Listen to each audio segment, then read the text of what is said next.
Hey, welcome back, friends. It's Mark here. Today it is April, mid-April in Michigan, and I have this tree right here. As you can see, it's an elm tree that's died of Dutch elm disease. Right next to it over here, that's a shagbark hickory tree. That's doing fine, but since it's just early spring, the leaves haven't come out yet.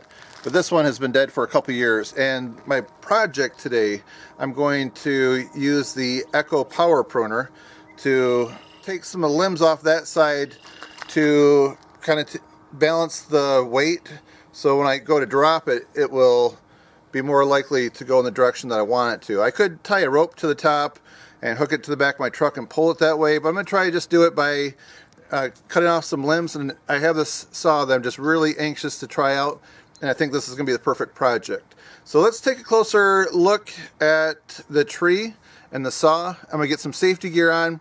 We're going to get started. So stay tuned. Here's another angle at the tree that I'm going to cut those low branches before dropping the tree.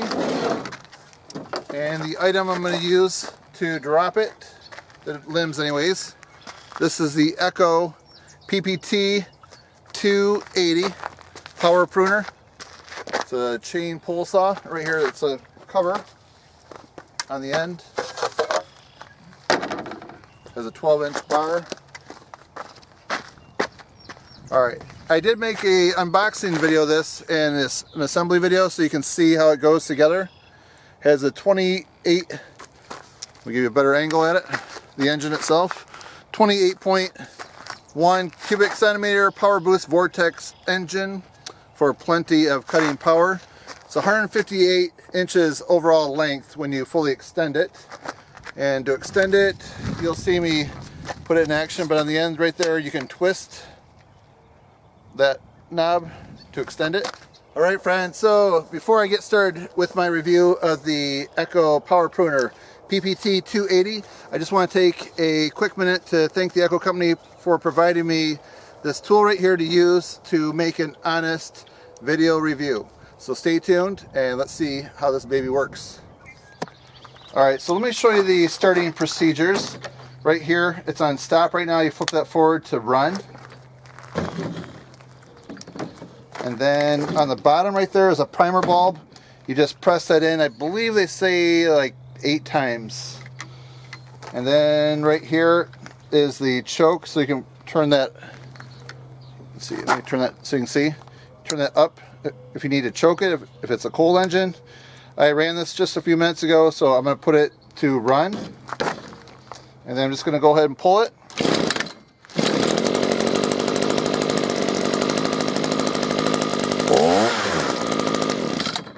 Alright, just like that. As I'm getting started here, I just want to say a quick word to be sure to stay a safe distance away from electricity, power lines, and people. Alright, so here's the first branch I'm going to cut. I'm going a couple inches out from the big branch and undercutting just a little bit in the bottom. Then I go a little further out and cut all the way through, just like that. There's a branch extractor that I can pull on it right there, pull it down. Works well. See the branch extractor in that little picture? Okay, now I'm going to cut. This is a really large branch. I'm undercutting a little bit, about 4 inches out from the main trunk of the tree. Just going up a couple inches, and now I'm going to cut from the top just slightly further out from the trunk.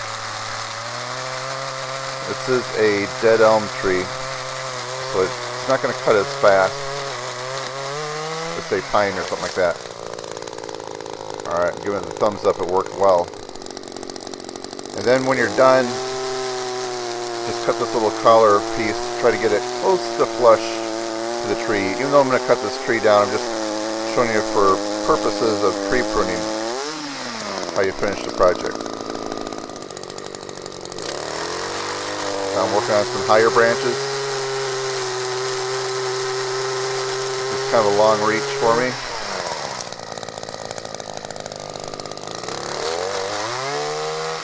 So make sure you're not staying directly underneath it. See, when it falls, you have to be careful, have an escape route, have steady footing when you're cutting.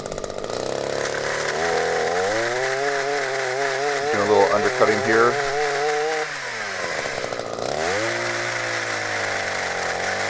Now from the top.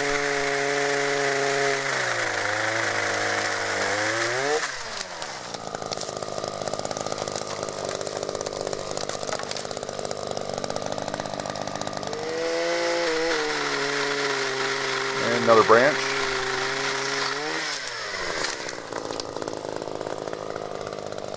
And this next branch up there is a little difficult for me to get to from the ground, so I decided to find another way to raise myself up a little bit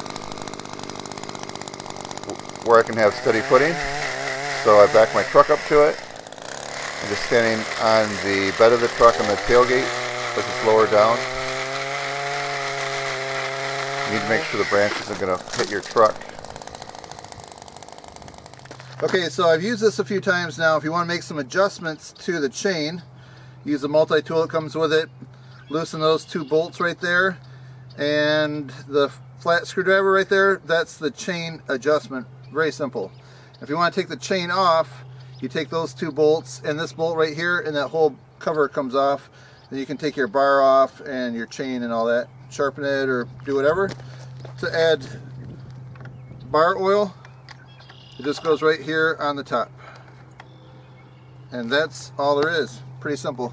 Okay guys, I want to just give you my final results of the ECHO PPT-280. As you can see, I cut like 4 medium-sized limbs and 1 large heavy limb, so probably at least a couple 100 pounds of limbs that were going the wrong direction. So I'm happy it worked well for that.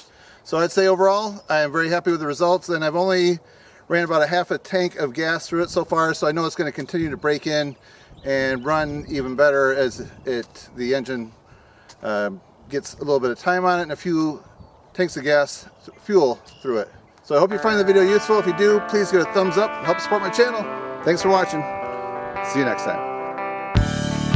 Alright, so if you like this video, I think you might like a few other of those to the right.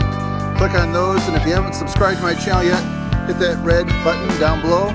Also, check me out on Twitter and Instagram. Enjoy.